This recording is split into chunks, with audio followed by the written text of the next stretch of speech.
Hey guys, it's Mrs. Wallace. This is the 2008 question, one of the ones we did in class, but again, just like a little review if you felt like you were just uncertain about some of the concepts going on in that question.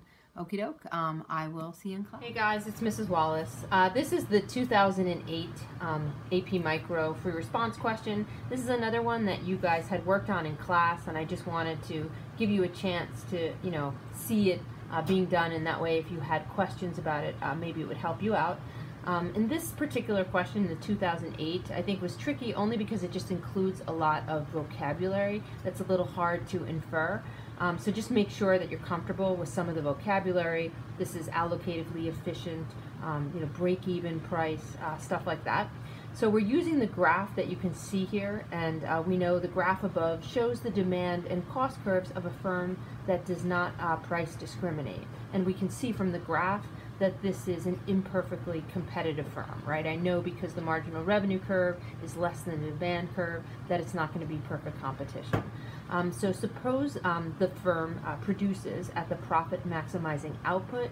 Using the labeling on the graph, identify each of the following. And I'm asked to suggest the level of output, and I'm also asked to denote what the price would be. So if the monopolist is profit maximizing, I know that they would use the point where marginal cost is equal to marginal revenue, and they would find their profit maximizing or loss minimizing quantity, which is going to be quantity it's Q2. I don't have my glasses on. Yeah, so it's Q2. And the price, because the monopolist can, it's going to go all the way up to the demand curve. Even though the point on the demand curve is B, make sure that you note the price is P5. Okay, so the price is on the y-axis, and that's going to be P5. The next question reads, suppose the firm produces at the revenue maximizing output. Using the labeling on the graph, we have to denote the same thing. And just going back to this first one, it does note explain. So anytime you see that, just kind of make a note to underline that. If I go back to this level of output for the profit maximizing point, where MR equals MC, that is going to be the profit maximizing point, and you can kind of I would write it out in a whole entire sentence. This quantity is where marginal revenue equals marginal cost, comma, profit maximizing point. But MR equals MC at this quantity. Okay. In the case of the revenue maximizing output, now I'm going to be looking for the price and the quantity for revenue maximizing. I know that where marginal revenue is equal to 0, if I go up to the demand curve, that is the place on the demand curve. If I go across to the price, it looks like I'm looking at P3. P3 is the price where I would be maximizing my revenue. Okay, so where your quantity is the same as where your marginal curve is equal to 0, your price on the demand curve is going to be P3. Okay, so the level of output for the total revenue being at its peak is going to be quantity Q3. And the reason for that, because we have another explain, this point is where marginal revenue equals 0. Thus, total revenue is at its peak. As marginal revenue would continue to be less than 0 or negative, you would actually detract from your total revenue. And of course, where marginal revenue is 0. Okay.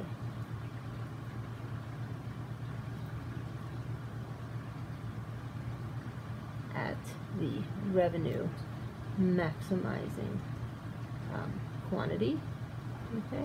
So Q3 is the quantity, and P3 is the price. Okay? All right, so let's see if we can do the rest of this. I'm just going to use my other sheet to kind of see the rest of this. Suppose the government regulates the firm's price to produce the allocatively efficient level of output. Using the labeling on the graph, identify each of the following. Okay, so we're looking for the allocatively efficient point on the graph. That's always going to be where my marginal cost is equal to my price. In this case, because we're looking at a monopoly and we're looking at a downward sloping demand curve, the demand curve will enable me to see price. So where price is equal to marginal cost, that will be my allocatively efficient quantity. Okay, so at this spot here, where my demand curve and my marginal cost curve intersect, this quantity will be Q4. Okay, so I will write that in. I have to turn over my sheet, or I guess I can just write it in here. All right, I'll just have to note it, I guess. Q4 here, because I can't really fit it on the graph. Okay, is going to be Q4, and I'm sorry, the price is P1, and the quantity is Q4. So in this case, and it is part C, the allocatively efficient quantity is going to be, the quantity is Q4, but the price is P1. Okay, and both of those questions you didn't, you're not required to explain.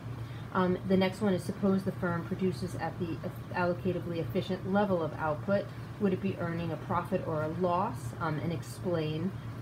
And then also we have to identify the area of profit or loss by using labeling on the graph. Okay, so first question is it earning a profit or a loss? And again, we're assuming if the monopolist was producing at the allocatively efficient quantity, it would be producing at Q4, and of course it would have to be regulated to do this. The monopolist wouldn't do this on their own. They would be profit maximizing. They'd be producing less at a higher price. But in this case, would it be earning a profit or a loss? And we know it would be earning a loss because at this price of P1, P1 is less than ATC at this particular quantity. Okay, so it's going to be a case where their costs are going to be greater than their revenue, and they will be earning a loss. And if we had to describe where the loss is, we could graph it in here. Okay, it's going to be kind of right here is the price, here's the ATC. Okay, it's going to be right here. But using these points on the graph, we can kind of look at P1, P2, E, and I believe that's G. Okay, this area right here would be your loss. Okay, so the last question of this is, using the labeling on the graph, identify the consumer surplus at the allocatively efficient level of output. Well, at the allocatively efficient level of output, which again is Q4, there's no deadweight loss because this is allocatively efficient. There's no underproduction happening, so there's no deadweight loss. You're going to see kind of maximum consumer surplus. The price is P1, so kind of like the floor of the triangle for your consumer surplus is going to be the price, and then you're looking at the surplus being all of these areas on the demand curve where there are individuals who are willing to pay more than price P1. So the consumer surplus would be this section right here. Okay, and you can note that as P1, P7, and I think that's a G right there. Okay, so this triangle right here would be your consumer surplus. And then lastly, suppose the regulators establish a price that allows the firm to just cover all of its opportunity costs.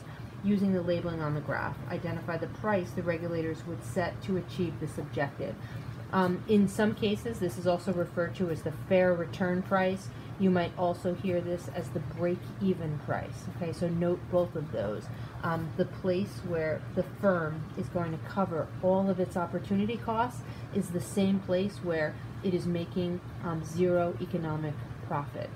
It could, of course, be covering all of its opportunity costs and be making an economic profit, but if it's just covering all of its opportunity costs, it is likely making an accounting profit, but zero economic profits. And this is kind of the condition that we see in the long run in perfect competition, firms making normal profit. Breaking even, meaning that they're covering all of their opportunity costs, okay, likely making an accounting profit. In this case, right, if we were actually going to select the price, that would be the break-even price, or the price of normal profit. It looks like it would be, let's see, what is that? P, okay, sorry, as I look here, I guess that is P3. I wonder if I had my, I think I had my price wrong and correct before. I think this is P2 and this is P3. in any case, P3 looks to be the break-even price, okay? And this is just a little hard for me to see. Q3 is the break-even quantity, okay? So it's kind of a compromise for the regulators. They're actually making this quantity that's greater than monopoly quantity, certainly less than socially optimal, and the price is price P3, okay? So let's see. Okay, it does also happen to be the, okay, so in any case, it would be price P3 and quantity Q3. Okay, dope. I hope that makes sense, and I will see you guys tomorrow.